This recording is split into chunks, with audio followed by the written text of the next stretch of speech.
Assalamualaikum warahmatullahi wabarakatuh. Apa kabar anak-anakku semuanya? Semoga semuanya dalam keadaan sehat walafiat. Nah, hari ini kita akan memulai pembelajaran kurikulum baru, yaitu kurikulum sekolah penggerak yang biasa disingkat dengan KSP, kurikulum sekolah penggerak. Nah, sebelum kita lanjut pada materi kali ini, maka terlebih dahulu Ibu akan memperkenalkan nama Ibu ya. Mungkin anak-anakku masih ada yang belum kenal karena masih di kelas yang baru. Nah, ini nama Ibu adalah Mas Dana Mashkur. Biasa kalian panggil Ibu Ana aja ya. Nah, ini tanggal lahir Ibu, pendidikan, silakan anak-anakku semua baca sendiri ya. Ini alamat Ibu dan nomor HP. Jika ada yang kurang jelas tentang materi, boleh hubungi Ibu ya. Ini email Ibu. Mungkin ada yang butuh, silakan.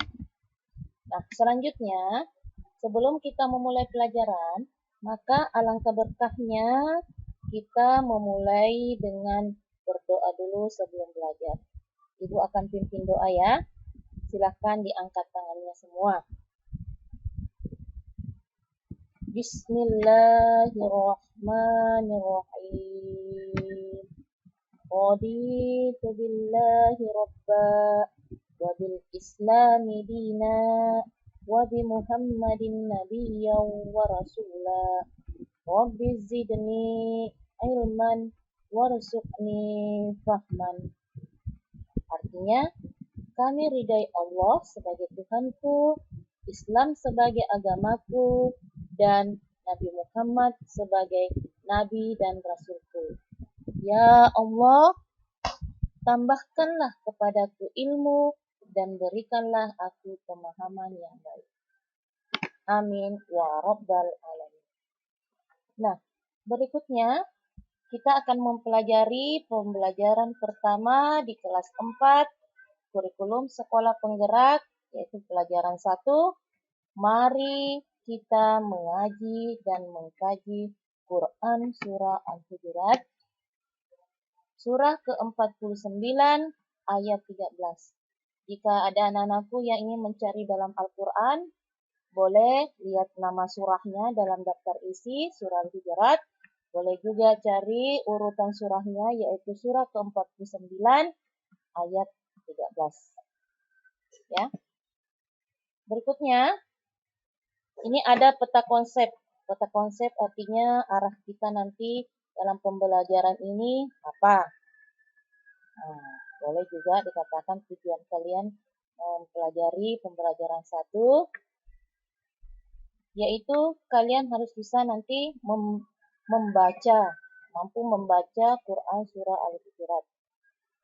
Setelah itu, kalian harus bisa menulis dengan rapi, dengan huruf hijaiyah Surah Al-Hujurat. Kemudian, kalian juga harus bisa menghafal Surah Al-Hujurat.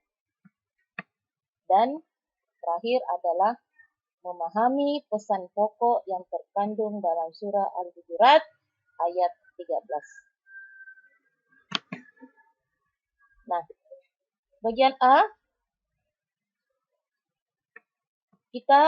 pertama kita akan membaca Quran Surah Al-Hujurat, surah ke-49 ayat 13. Ya. Silahkan anak-anakku perhatikan baik-baik, Ibu akan bacakan, ikuti bacaannya. Ya. Bismillahirrahmanirrahim. Ya ayyuhan nasu. Ibu ulangi ya. Ya ayyuhan nasu. Inna. Perhatikan tajwidnya ya. Panjang pendeknya itu harus diperhatikan. Khalaqnakum min zakarin wa unsa, min zakarin wa unsa. Perhatikan penyebutan hurufnya juga ya, ini ta. Lanjut, waja'alnakum syu'uban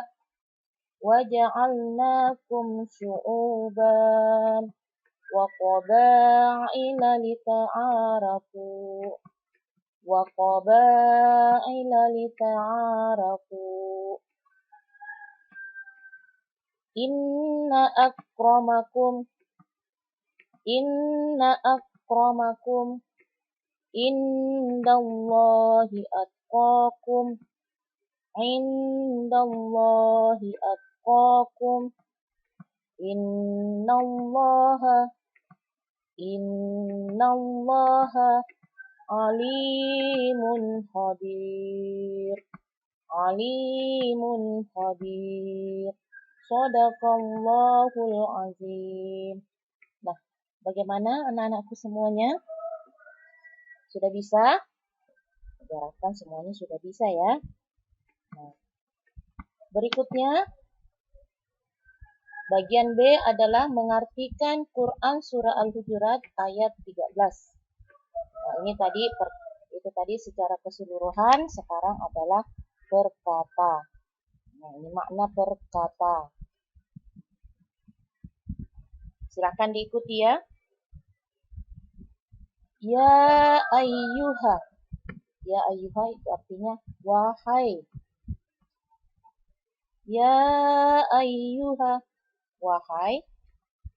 An-nasu. An-nasu itu artinya manusia. Inna, sesungguhnya kami. Khalaqnakum, kami menciptakan kalian. Min, dari. Zakarin, seorang laki-laki. Wa unsa, artinya dan seorang wanita. Wa ja'alnakum, dan kami menjadikan kalian syu'uban, berbangsa-bangsa. Wa qabaila, dan bersuku-suku. Lita'arafu, supaya kalian saling mengenal. Nah, itulah tadi arti per ayat. Nah, diharapkan semuanya sudah bisa paham ya. Lanjut, terjemahan Quran Surah Al-Hujurat ayat 13.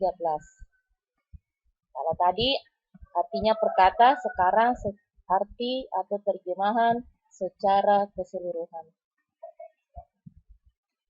Yaitu, hai manusia, sesungguhnya kami menciptakan kamu dari seorang laki-laki dan seorang perempuan, dan menjadikan kamu berbangsa-bangsa dan bersuku-suku, supaya kamu saling kenal mengenal. Sesungguhnya orang yang paling mulia di antara kamu di sisi Allah ialah orang yang paling bertakwa di antara kamu. Sesungguhnya Allah Maha mengetahui lagi Maha mengenal. Nah, itulah tadi terjemahan Quran Surah Al-Hujurat ayat 13. Ya, ini terjemahannya aja. Untuk maknanya dan penjelasan kandungannya nanti akan kita pelajari pada pertemuan berikutnya. Ini cukup kalian ketahui terlebih dahulu arti atau terjemahan dari surah Al-Hujurat ayat 13. Kandungannya atau maknanya atau pesan yang terkandung dalam surah Al-Hujurat akan kita pelajari pada pertemuan berikutnya. Nah, setelah Ibu jelaskan tadi dan kalian mengikuti dengan baik pelajaran 1 surah Al-Hujurat. Nah, sekarang silahkan anak-anakku sekalian mengerjakan tugas mandiri di rumah. Apa tugasnya? Yaitu yang pertama, tulis dengan huruf hijaiyah yang indah. Huruf hijaiyah artinya huruf Al-Qur'annya ya. Quran surah Al-Hujurat, surah ke-49 ayat 13. Tugas kedua, tulis terjemahan surah Al-Hujurat, surah ke-49 ayat 13 dengan benar. Yang ketiga, silahkan baca surah Al-Hujurat ayat 13 dengan baik dan lancar sambil divideokan. Pada saat memvideo, Ibu harapkan anak-anakku semua menunjuk ayatnya ya, berkata. Jadi, Ibu bisa menilai nanti apa yang ditunjuk sesuai dengan apa yang dibaca. Jangan lain yang ditunjuk, lain yang dibaca. Tugasnya Ibu tunggu dikirim melalui WA pribadi Ibu Ana. Terima kasih. Nah, demikianlah anak-anakku pembelajaran kita hari ini. Ibu tunggu tugasnya. Selamat belajar dan mudah-mudahan pembelajaran kita pada hari ini dapat bermanfaat. Terima kasih semuanya. Wassalamualaikum warahmatullahi wabarakatuh.